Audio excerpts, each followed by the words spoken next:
we couldn't afford to use. The worst thing Ronald Reagan did was to make the denial of compassion respectable.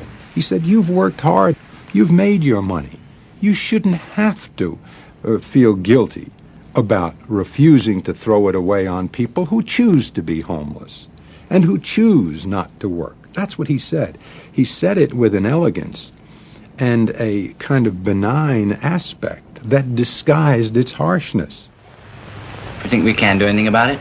Well, why not? If we can work together now to look after the lives of the people here, I don't see why we couldn't work together afterwards to clear up the mess and help build a better world in which these things can't possibly happen. The qualities we've learned from comradeship and common suffering are not going to be wasted after this war. It's out of experience like ours that the new world will be built.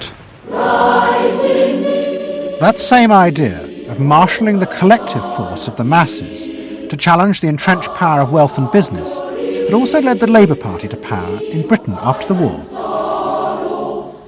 But in the 80s, Labour, like the Democrats in America, lost election after election as millions who had once voted for them switched their allegiance to the Conservatives. There it is, going blue just about everywhere, sweeping the country. The rural parts of Britain now have gone blue. For they are the party of yesterday, and tomorrow is ours. In the face of this, a growing number within the Labour Party became convinced that if they were ever to regain power, Labour would have to come to terms with the new individualism. One of them was an advertising executive called Philip Gould, who had been a lifelong Labour supporter. Gould believed that Labour's leadership had become corrupted by the same patrician arrogance that dominated all Britain's institutions. They denigrated and disapproved of the new aspirations of working-class voters. Labour stopped listening to these people. And I remember the best example of this was after the election of 1983, which was the election above all, where the people's voices just were not heard. And I had dinner with a leading Labour Party figure who'd been involved in the defeat, heavily involved in the defeat, and his wife said, God, these working class people, they just, we give them education, we give them chances in life, what do? They read the Sun and they just don't vote for us. And there was such a gap between these people just trying to make lives for themselves, better lives for themselves, and the kind of elitism of the Labour Party that was just such a chasm that had to be filled. Gould became part of a small group of modernisers centred around Peter Mandelson. Their aim was to reconnect Labour with the lost voters. To do this, Gould turned to the technique he knew well from his work in advertising, the focus group. Gould commissioned focus groups in suburban areas across the country with small groups of voters who had switched to Mrs. Thatcher. People were encouraged not to talk rationally about policies, but to express their underlying feelings. And what Gould discovered was a fundamental shift in people's relationship to politics. They no longer saw themselves as part of any group, but as individuals who could demand things from politicians in return for paying taxes, just as business had taught them to do as consumers. And I found that the people had become consumers. People now wanted to have, politics and life on their own terms. I mean, not just in politics, but in all aspects of life too. People see themselves as they are, as autonomous, powerful individuals who are entitled to be respected, who are entitled to have the best, not just in, going to Tesco's or wherever, but the best in terms of health and in education too. All this was about getting the Labour Party to understand that people really, really, really had changed, and the Labour Party had not, and unless the Labour Party changed, it would not win.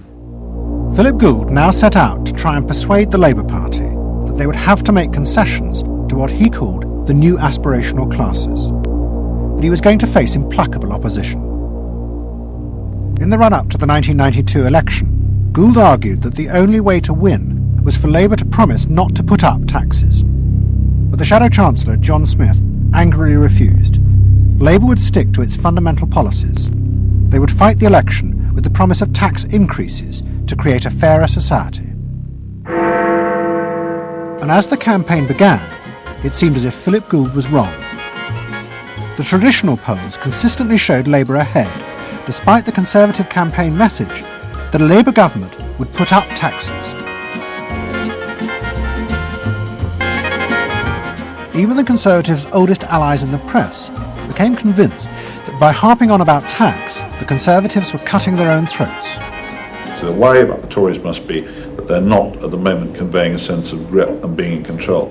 And unless they can do better than that, I think they're going to lose. And the other thing is that they still say that they are going to go on and on with this one single message of tax. And I think, part of the difficulty this morning was that you had a whole lot of people who've been going to the same press conference for 7 days, had virtually the same message thrust at them, and are kind of getting bored and restless and hitting back on it. I think the media sense a big story coming in the Tories being defeated. And the Labour Party too was convinced it would win and finally return to power.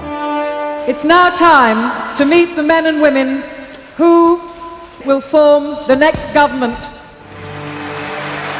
Labour Chancellor of the Exchequer, John Smith. And now, it is time for the next Prime Minister, Neil Kinnock. Those running Labour's campaign believed that by modern presentation they would attract back the voters, yet keep the old policies. But Philip Gould was convinced that Labour were going to lose. Through his focus groups, he knew that the very people who were telling the traditional pollsters they would vote Labour were in reality preparing to vote Conservative out of self-interest. But they were too embarrassed to admit it. And John Major also knew this, because his focus groups were telling him the same thing. What do you make of the poll which puts Labour 5 points ahead? Sir, just one to the Daily Mail, sir. Feel out in the streets that matters. It's feeling good on the streets, is it? It is feeling good on the streets, yes. It has been feeling surprisingly good on the streets for some time. Quite surprisingly, quite out of line with opinion polls. Don't ask me to explain it, but it feels all right. Sir, anyway, go on. No, lads, you must sit down. We're waiting to go. John Major's victory in 1992 was a disaster for the Labour Party. The small group of reformers centred around Peter Mandelson and Philip Gould were convinced that the only way for the party to survive was to change its basic policies. But their ideas were rejected by John Smith, who had now become leader.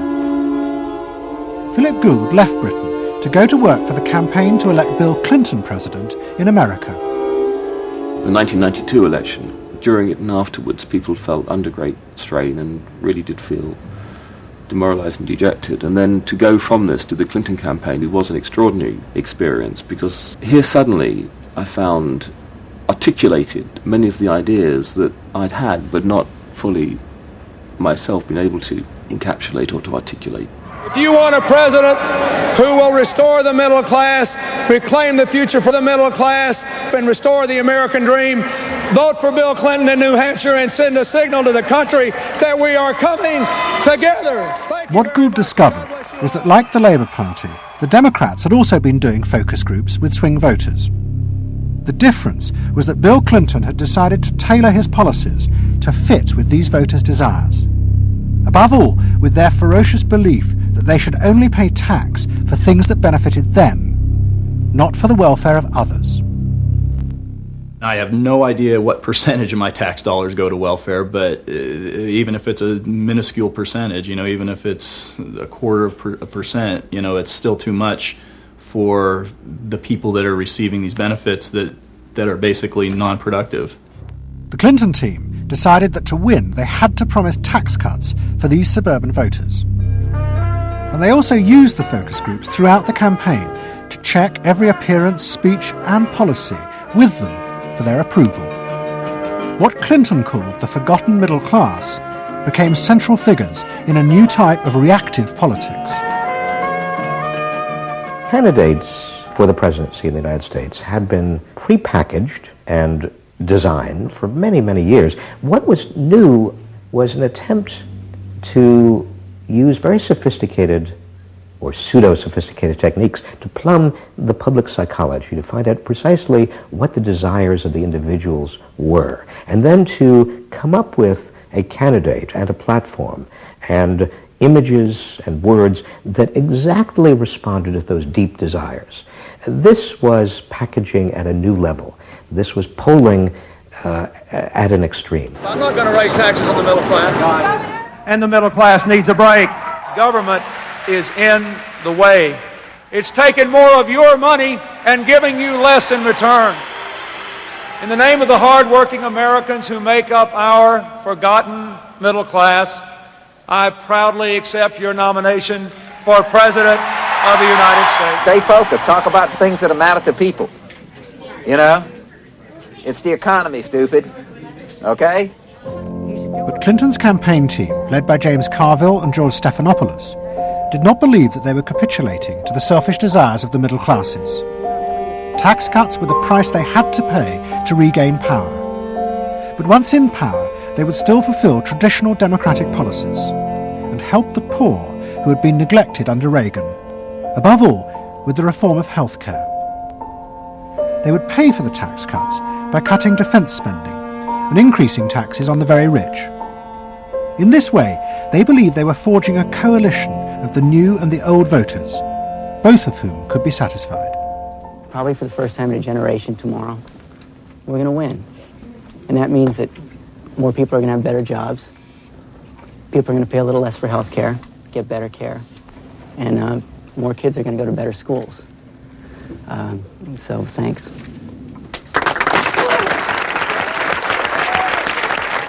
But the Democrats' optimism was to be short-lived. In November 1992, Clinton was triumphantly elected president. But within weeks, his administration discovered that the budget deficit was far greater than they had anticipated. At a meeting in the White House in January 1993, the head of the Federal Reserve told them that the deficit was nearly $300 billion. There was no way they could borrow any more without panicking the markets and causing a crisis. The only way to pay for the proposed tax cuts would be to cut government spending, not just on defence, but on welfare. Clinton was faced with a choice between the old politics and the new, and he chose the old. The tax cuts were dropped, and he tried to inspire the country with the old democratic ideal of government spending to help the poor and disadvantaged. Tonight I want to talk with you about what government can do, because I believe government must do more. To put people to work now, to create 500,000 jobs, jobs to rebuild our highways and airports, to renovate housing, to bring new life to rural communities and spread hope and opportunity among our nation's youth. Healthcare reform sounds like a great idea to me. Well, I know, but some of these details sure scare the heck out of me. Like what? Well, like for... At the start of the Clinton administration, many of us, including, I believe, President Clinton himself, reverted back to an older tradition, tried to lift the public, to talk about genuine ideals beyond the individual. And that reform agenda being not only universal health care and child care and dealing with the widening inequalities in our society and homelessness, many things that many citizens, just particularly middle-income citizens, didn't want to deal with. But the suburban voters who had been promised tax cuts were not inspired by Bill Clinton's vision. They felt betrayed and wanted revenge. Their opportunity came in 1994 with the congressional elections. The Republicans, led by Newt Gingrich, promised huge tax cuts and to dismantle the welfare system.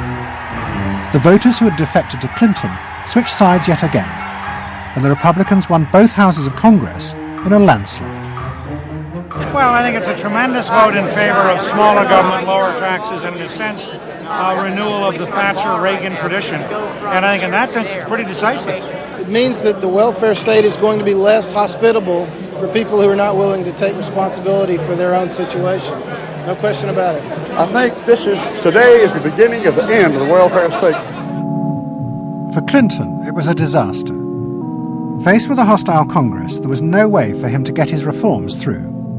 His personal popularity plummeted, and it seemed certain he would not be re-elected in 2 years' time. In desperation, and without telling his cabinet, Clinton turned for help to one of America's most ruthless political strategists, Dick Morris. What did he want you to do? Save his butt. Clinton was in serious trouble. He had lost the '94 election. He had lost control of Congress, and he hired me to come back and help save him. So he was basically asking me to perform roughly the same role as a life preserver would if you're drowning. What Morris told Clinton was that to win re-election, he would have to transform the very nature of politics. The crucial swing voters in the suburbs now thought and behaved like consumers. The only way to win them back was to forget all ideology and instead turn politics into a form of consumer business. Clinton must try to identify their personal desires and whims and then promise to fulfill them. If he followed those consumer rules, they would follow him. I said that I felt the most important thing for him to do was to bring to the political system the same consumer rules philosophy that the business community has. Because I think politics needs to be as responsive to the whims and the desires of the marketplace as business is. And it needs to be as sensitive to the bottom line, profits or votes, as a business is. I think that all of this involves really a changed view of the voters, so that instead of treating them as targets, you treat them as owners. Instead of treating them as something that you can manipulate, you treat them as something you need to learn from. And instead of feeling that you can stay in one place and you can manipulate the voters, you need to learn what they want and move yourself to accommodate it. To get inside the minds of the swing voters, Morris brought lifestyle marketing into politics for the first time. He went to one of America's most prominent market research firms called Penn & Schern and commissioned what they called a neuropersonality poll. It was a massive survey of hundreds of thousands of voters, but the only political questions it asked were to find out whether someone was a swing voter or not. All the other questions were intimate psychological ones, designed to see whether swing voters fell into identifiable psychological types. Well, we were asking people like, do you think you're the life of the party? Do you think when you see things that you like to have a list and organize them? Do you typically try to plan things ahead, or do you like to be more spontaneous? Where do you like to go? What sports do you like to play? What would you do with your spouse on a romantic weekend? So we were asking people some very personal questions about their own lives, to try to see were the kinds of people that were likely to change their vote also possessing of certain kinds of personality traits. And in fact, they were. The neuropersonality poll allowed the Clinton team to segment swing voters into different lifestyle types. They were given names like pools and patios, or caps and gowns, who were urban intellectuals living in university towns. From this, the team could identify ways in which they could make individuals feel more secure in their chosen lifestyles, just as business had learned to do with products. Dick Morris called it small bore politics, tiny details of people's lives and personal anxieties which politics had never even thought about or noticed before, but which now had become the key to winning power. It was an America that focused on day-to-day practical concerns. Should I wear seatbelts? Should I stop smoking? Should I wear a school uniform? Is my neighborhood being protected? It was not so much a new individualism as the social order as we had known it had broken down. So we got into people's heads, understood their psychology about lifestyle, about values, what they thought was important, what issues they wanted politicians, and particularly the president, to address. And these issues proved to be very, very different from what the conventional wisdom had suggested. As the election campaign began,